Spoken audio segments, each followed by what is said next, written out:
So a discovery in the medical field has been made. I am quoting from CNN here. For decades, scientists have sought to create red blood cells in the lab, a holy grail that some hoped could ease regional blood shortages, especially for people with rare blood types. But now British researchers say they have overcome a major barrier that has plagued many scientists, creating enough red cells to fill a blood bank. Their findings are published in the journal Nature Communications. When we kept the cells continually dividing for a year, we were quite excited, said Jan Frayne, a biochemist at the University of Bristol and one of the study's lead authors. The latest study is a dramatic step forward because it gives us the view that we can actually scale up to whole units of blood, said Dr. Harvey Klein, chief of the NIH Clinical Center's Department of Transfusion Medicine. Klein was not involved in the study. 2 to 3 drops of blood may contain a billion red cells, according to the American Red Cross. This technology gives us that particular dream, or at least it brings us a lot closer, said Klein. There will be blood. To ramp up production, the UK researchers infected stem cells with cervical cancer genes. By inserting cancer genes from human papillomavirus, HPV, into bone marrow cells, Frayne and her colleagues were able to create the first adult red blood cells that could multiply an infinite number of times. These cells are referred to as immortal. The concept may be a familiar one to those who have read the book The Immortal Life of Henrietta Lacks, in which a related strain of HPV led to the production of HeLa cells, which are widely used in scientific research. These cells were taken from a cervical cancer biopsy from Lacks, who passed away in 1951 but whose cells still multiply in laboratories today. As the red blood cells mature, they spit out the nucleus, the core that houses their DNA, giving the cells a signature round, dimpled shape. Frayne and her colleagues filtered those cells from the rest, so the final batch did not contain the active cancer genes. Frayne said that a small number of these stem cells can be found in a simple blood draw, too. There's no need to do an invasive biopsy of the bone.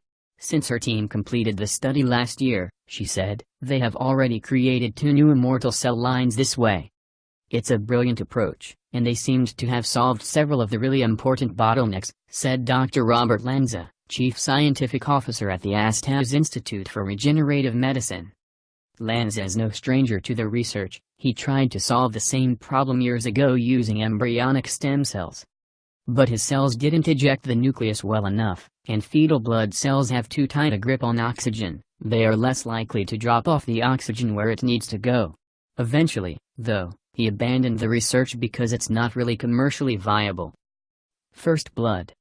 Many others have attempted to create blood in the lab, using stem cells from umbilical cords and other sources. But these stem cells fizzle out and stop dividing at a certain point. It's almost like they desperately want to carry on differentiating into mature cells, Frayne said. In 2011, a group of French researchers transfused lab-grown red blood cells, which grew from stem cells, though not Frayne's endless supply, into one human. The cells functioned and survived normally. Frayne said that the first human trials will begin in England later this year, though they will not be using the immortal cells from her new study. Making the new cells under industry standards, Frayne said, could take at least several more years.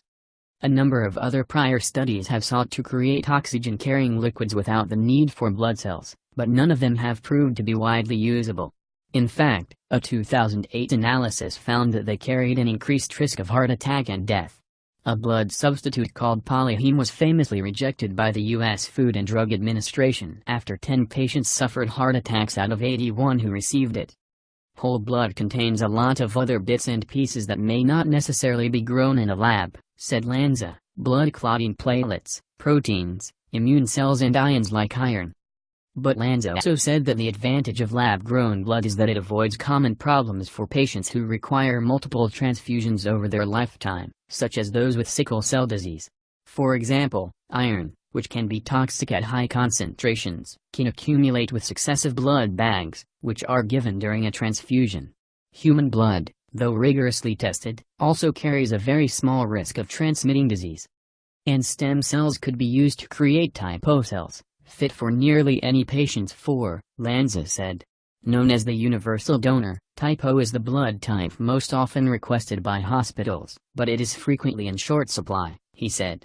But where Lanza really expects to see this technology is on the battlefield. Red blood cells.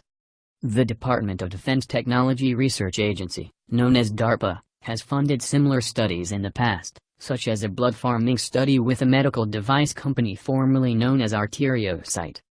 Lanza, who met with DARPA officials about his own blood cell research in the past, said that the military wants to use lab-grown blood for patients who have massive blood loss, particularly in the battlefield, where a soldier is blown up by a bomb and there isn't time for blood typing. I think the goal ultimately is to put this on the back of a Humvee, he said. That research, however, met the same obstacles other scientists faced in the past, Klein said. They were not able to make sufficient amounts of blood at any kind of reasonable cost, said Klein, who also serves on the FDA Blood Products Advisory Committee. Though familiar with the DARPA research, he was not involved in evaluating its products. To mass-produce blood in the lab, Frayne and her colleagues would need lots of expensive liquids to grow the cells and a battery of new equipment that complies with the manufacturing standards, all of which will cost money. To make huge vats of it would be outside of our ability in a research lab, she said. We'd have to have company interest. A hospital in the US might pay hundreds to thousands of dollars to purchase and test a unit of donated blood, and it may charge far more to transfuse it to patients. Producing a pint of blood using her method, Frayne said, would likely be several times more expensive than buying bags from blood donors in the UK. But Frayne is optimistic that costs will come down.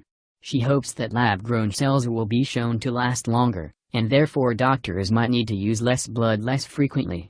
That's because stem cells can be collected while they're young, Frayne said, while human blood has cells of all different ages. Many donated blood cells die not long after transfusion. Collected blood expires, too. Currently, the Red Cross, which claims to provide 40% of the country's blood supply, stores red blood cells for up to 42 days. That aside, Klein said that lowering the cost to $1,000 to $2,000 per unit of blood would make these cells worth the price for a small subset of patients who have rare blood types or need regular transfusions.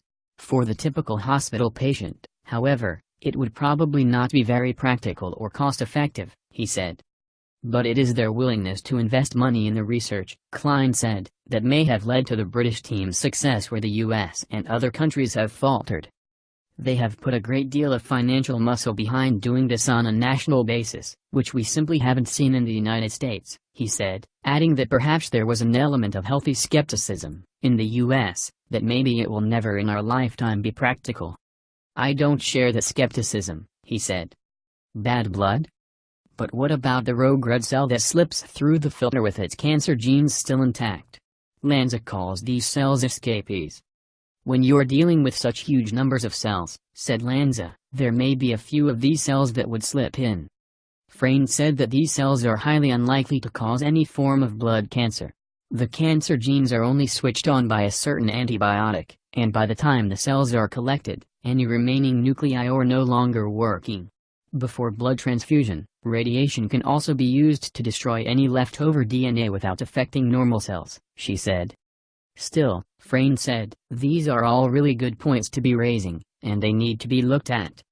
But none of these concerns have slowed a deluge of requests to use her cells, Frayne said, though perhaps not from whom you'd expect.